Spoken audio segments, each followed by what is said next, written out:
Mark my words, given the technology and the powers that Black Panther has after watching this movie, he would make a killer Overwatch character. Hey everyone, David here. Just got back from Black Panther. It's a Marvel movie. Let's hit it. No other way to really introduce this review except to jump in to the newest installment of the Marvel Cinematic Universe leading up to the events of Infinity War. So it was announced sometime back that Black Panther was going to be getting his first movie, but prior to that he was going to get his formal introduction in Civil War. In an effort to maybe introduce him to brand new audiences that never really got accustomed to the character. And it's funny because I knew that Black Panther existed, I just didn't know exactly the backstory behind the character. I didn't even know how to properly pronounce his last name. In fact, his name was being mispronounced by me for the longest time. I thought it was TChalla, and it wasn't until recently, after playing Marvel vs. Capcom Infinite, that I heard it pronounced as TChalla, and I felt so bad. But after Civil War, everybody was not only talking about Spider-Man, but it was also Black Panther who ended up being the standout and surprised an awful lot of people and made everybody want to be engaged in a full-length feature film centered around this character and centered around Chadwick Boseman's portrayal of King T'Challa of Wakanda. So finally, here we are after acquiring a director in Ryan Coogler, expanding the cast, and really embracing the culture that this movie is trying to really capture in a beautiful way, while at the same time tackling the story that's really cool, because you see it off the trailer that you do have King T'Challa trying to come to terms. There, I did it. I fucking did it. I just did it. King T'Challa. I'm sorry, it's the CH, and there was something, I don't know, it's for some reason, I just keep thinking it's a cuss sound, but it's a CH sound. I'm sorry. I'm really sorry.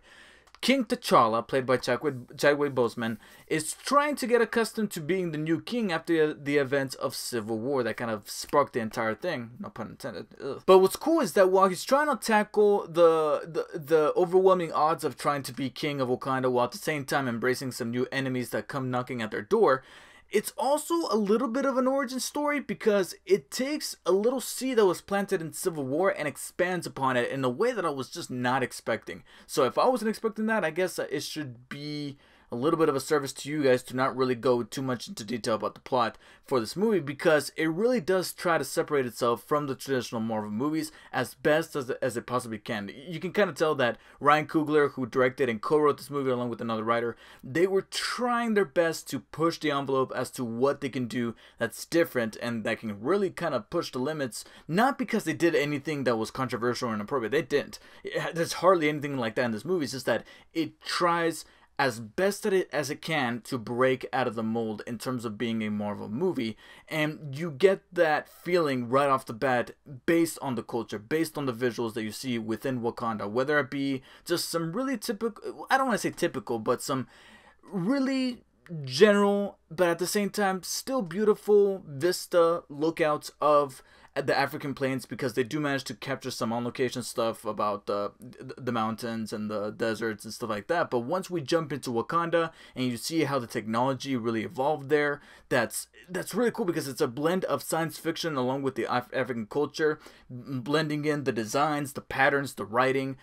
I looked at the entire color spectrum of this movie, and the way that people are just flat out enjoying themselves. They're dancing around, they're really embracing life, and it just makes me just nod my head at America, be like, because I was just jealous. And from a storytelling perspective, they try to do the same thing, where it takes an approach at the whole structure of being king and honoring the aspect of the father, while at the same time not trying to retain the sins of the father. And it's kind of Shakespearean, at the same time kind of rooted within African. It's pretty much a story that I think could be found in various cultures, not just African, but it could also be found in Mexican culture, it could be found in Asian culture, where you have this really tragic story revolving around family, revolving around kingship and all that, that this movie is able to take and really kind of make it its own. And I was like, okay, cool.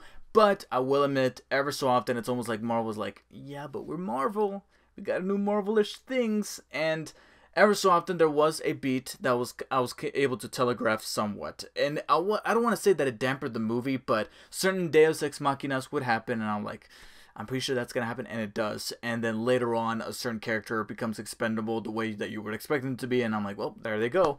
And for every moment like that, there were a couple of other surprising moments, whether it be within the storytelling narrative itself or the way I loved these characters. We all already had an idea that Chadwick Boseman was going to be awesome as Black Panther, but he retains that level of momentum, charisma, at the same time seeing this authoritative figure still struggle with what's going to be right and wrong for the country that he's trying to lead.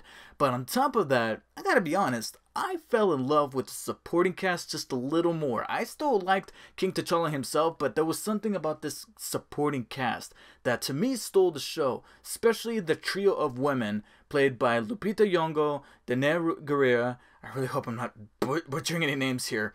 And I can't remember the actress's name, but she played the little sister, Black Panther's little sister, who was developing the tech for him. I want to see a legit live-action show with these characters go from week to week, embracing new, I don't want to say new cases, but have a thorough line where they have to go on missions and do these things around Wakanda, and I could feel just as engrossed as I did with them in this movie. And then we got our villains. Now, there was an awful lot of hype revolving around our villains being some of the best villains amongst the Marvel Cinematic Universe, and that's a very tough spot to fill because, as you guys, most of you know, Marvel doesn't really get it just right with their villains, and it's a shame. But the same, fortunately, cannot be said about Black Panther. For a moment, it did look like it was Claw who was going to be stealing the show, and it looked like Andy Serkis was really honing in that villainous role, and he was doing a terrific job. And Killmonger, aka Eric Killmonger, played by Michael B. Jordan, he gets introduced around the same time, but I thought, you guys are hyping him up a lot because I just think he's kind of okay. But as the movie progresses, certain things get unveiled about his character that tie into certain twists and turns revolving around a lineage happening with King T'Challa that I was like, okay, that hit me, and that's cool. And speaking of coolness, there's some badass action sequences, cool effects, and like I said at the beginning, Black Panther would be an awesome Overwatch character because the technology that his sister builds for him and the way that he uses it, badass. Especially a certain skill that is built into his suit that I'm like, someone give me a controller, I can kill some shit with that power. Please let me have it. And seeing him execute those things and then mixing in some really good, well-balanced Marvel humor that you're probably used to being incorporated here along with Ryan Coogler's visuals, especially during a particular action set piece where Coogler brings back that tracking shot that he was trying to, well, he didn't really try to, he rather really excelled at during Creed, during that fight sequence that was just phenomenal. He does a similar thing here. I don't think it was the most perfect use for it, but it was still very cool and very engaged to use during an action sequence that led to another one that I was like, oh wow, this thing's not exactly leading up to a really good ending fight that felt like stakes were high. I will admit that overall, I do think the movie could be a little tighter. It's almost like every single Marvel movie within the past phase has to meet the exact 2-hour and 15-minute mark. I swear to God, go back, look back at it. Thor Ragnarok, Guardians of the Galaxy Volume 2, and I believe this are exactly the same running time. 2 hours, 15 or 16, 17 minutes, something like that. And I just feel like they're striving to hit that point, and I'm like, I think this movie could have been just a smidget tighter, like 10 or 15 minutes-ish, so give it the exact 2-hour mark, and this movie would have been tight as hell and would have been a really perfect ride with great character development and good balanced action that you always expect from Marvel, but at the same time being able to take the culture of Africa and within this fictional place that you really don't want it to be fictional. Like, you wish that Wakanda was a real place, but at the same time you will fully acknowledge why you want these characters to keep Wakanda as pure as possible because it's just as beautiful it is to look at and it is to embrace it. Although if I could get a little nitpicky here, I don't like the new Black Panther suit. I don't like those eyebrows.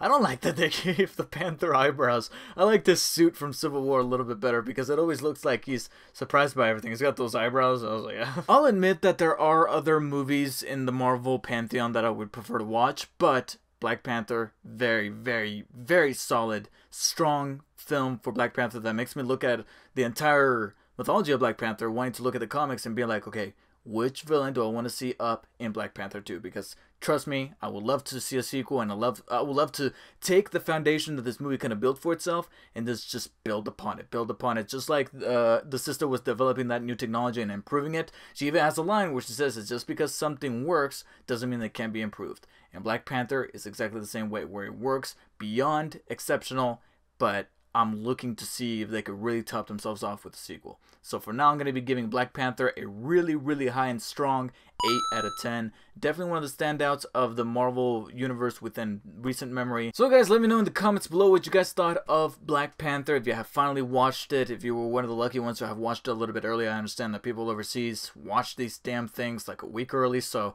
let me know in the comments what you guys were, what your guys' opinions were on the film. Of course, keep it spoiler free. I honestly don't see myself doing a spoiler review for this because I just don't think anything happened on a grand scale for me to be motivated and juiced up enough to want to talk about, including the end credit scene. Again, I feel like we're spoiled brats at this point, but they're gonna have to do something major to really get us hyped with an end credit scene at this point, because there's 2 in this movie. There's one in the middle of the credits and then one at the end, and they're cool, but they're nothing to really write home about, especially after knowing what's on the horizon with Infinity War. It's kind of like, okay, well, yeah, I knew that. You don't have to really emphasize the point anymore with the end credits, so okay, we could do without them. But here's to hoping that maybe those end credits will get some kind of reinvigoration with Disney managing to get Fox to get their shit together. And also make sure to show your support for the video by hitting the like and share button, and of course subscribe for more videos coming soon, as well as a very special review that I don't think happens very often on this channel, so I'm excited to talk about that. Until next time guys, I will see you all later. Hey, wait a minute.